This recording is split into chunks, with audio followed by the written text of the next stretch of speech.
Oh, yeah. Welcome to a Lick of the Day. This is Will Kimbrough in Nashville. Been listening to Skip James today. One of the best records ever made if you love blues and guitar and folk music and singing and songs. Because Skip James could sure sing, write a song, and play the guitar like nobody's business. So get a copy of that or pull it up and stream it. Same thing with Mississippi John Hurt today, man. Just there's no better music than that. One man, one guitar, beautiful voice, beautiful songs, beautiful playing, beautifully recorded. Speaking of which, my most recent album, I Like It Down Here, came out in April, and I'm real happy with how it turned out, and the response to the record has been great. So thank you, cheers. Not trying to rip off Tommy Womack, just trying to get a sip of iced coffee on this hot morning.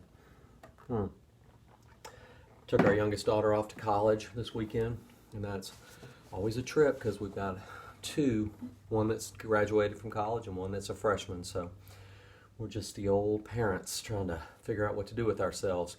I think what I'm going to do is play a lot of guitar and write some songs and record them and go play gigs.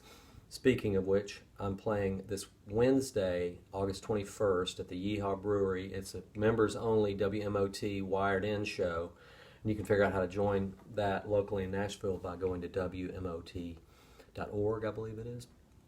If it's not, it's probably .com. But anyway, Jessie Scott, she's great, and she's putting this on. But it's going to be broadcast on WMOT. You can also stream it live online.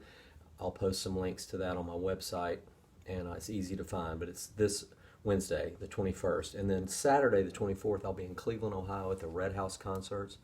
And you can find out about that on my website, willkimbrough.com. On Sunday, the 25th of August, I'll be in Columbus, Ohio at Natalie's Coal-Fired Pizza and Music venue, which is an awesome venue in Columbus.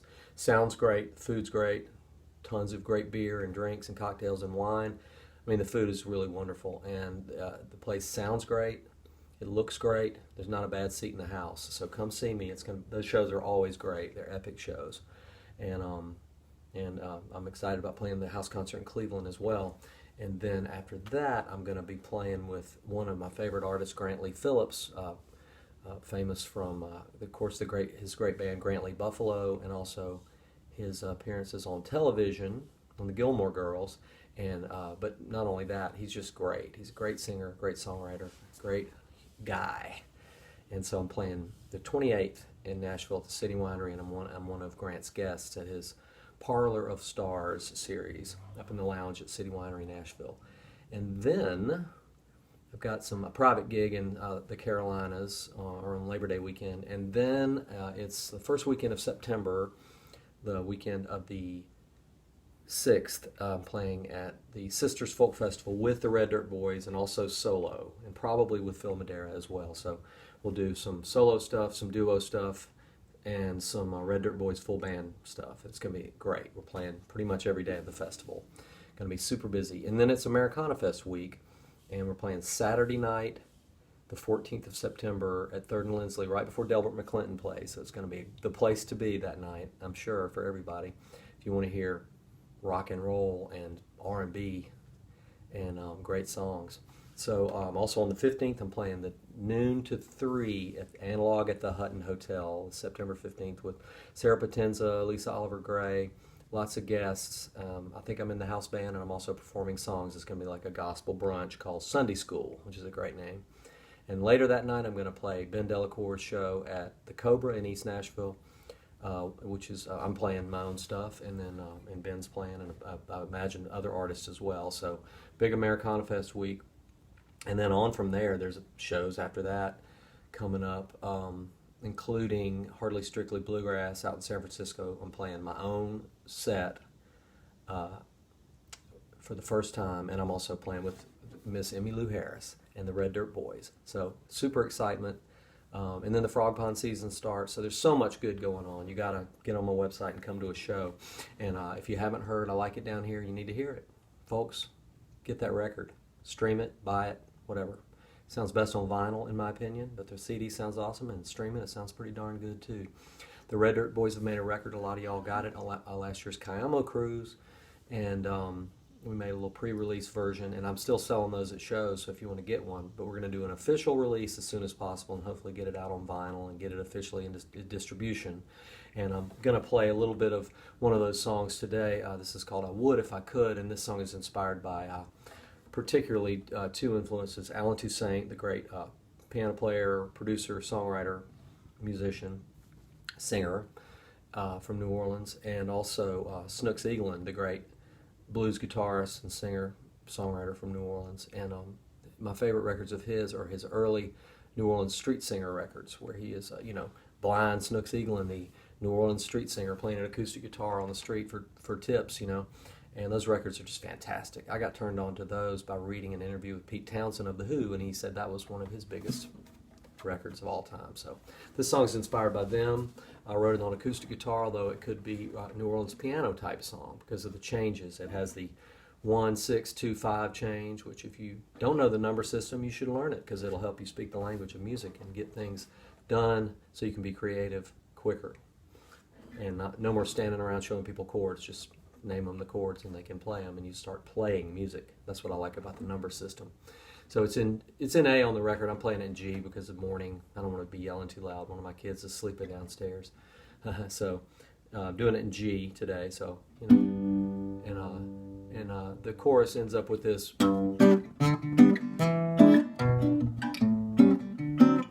Like a classic jazz blues turnaround. And it's got that kind of blues meets calypso feel that so much New Orleans music has,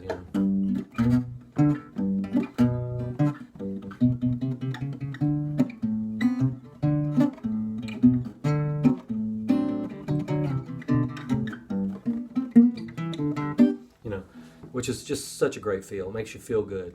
And no matter what you're singing about, Junko Partner was a song about a junkie wanting to fix, but it still has the down the road came a poor little Junko. Well, he was loaded as he could be. Well, he's knocked out loaded, and he was wobbling all over the street. So my song goes like this. Well, I would if I could, but I can't. I have to fare you well till the next time.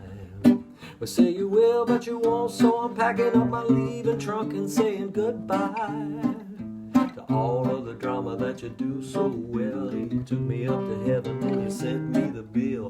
Would if I could, but I can't. I have to fare you well till the next time.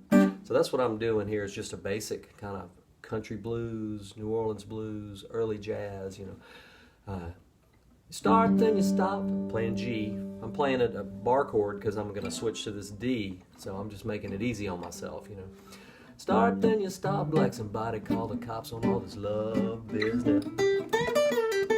I can play little licks in between my lines because it's the blues. It's the conversation between the vocal and the guitar, or the vocal and the piano, or whatever instrument, Start, then you stop like somebody called the cops on all this love business. And then it goes up to the 5 chord, which is the D, and then back down to the C, which is the 4 chord, and then up to this flat 6, which is an E flat. You just move this C shape up from the 3rd fret to the 6th fret, and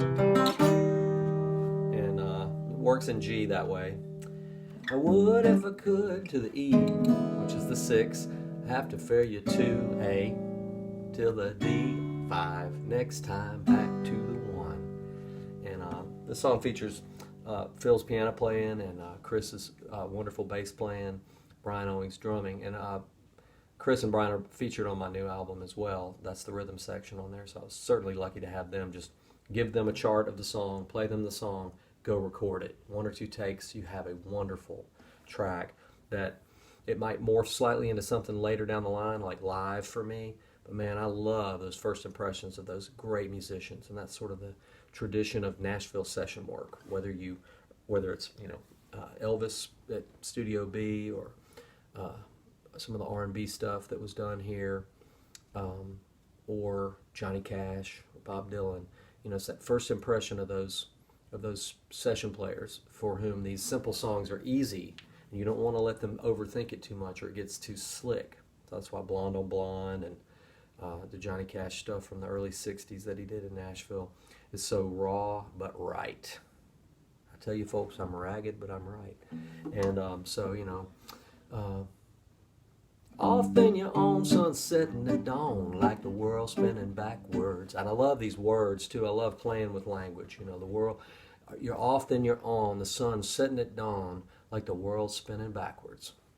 You're back and you're forth, I don't know if it's worth all of the pain and the bad words. So it's sort of old-fashioned language too. And I love opposites and just playing with language. I do that in song Piece of Work, Wash and Fold, this song. Playfulness is a beautiful, fun thing in life, so why not engage in it in music? You're pouring water on my sinking ship with your handful of gimme and your childbearing hips. I love that. Your handful of gimme, which is borrowed from Muddy Waters' What's the Matter with the Mill? Handful of gimme and a mouthful of much obliged. I love that kind of language. So handful of gimme and your childbearing hips. Pretty much fun with language. So on this song, I'm just playing with that classic New Orleans R&B mixture of the blues, gospel, soul, and even calypso, because that connection to the Caribbean is always there in New Orleans music.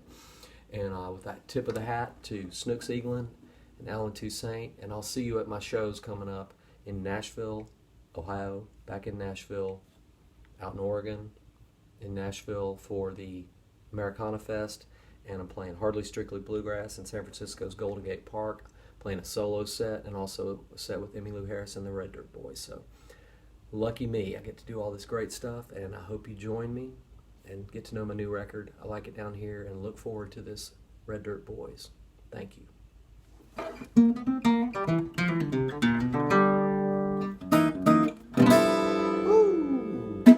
Have a good one. Skip James.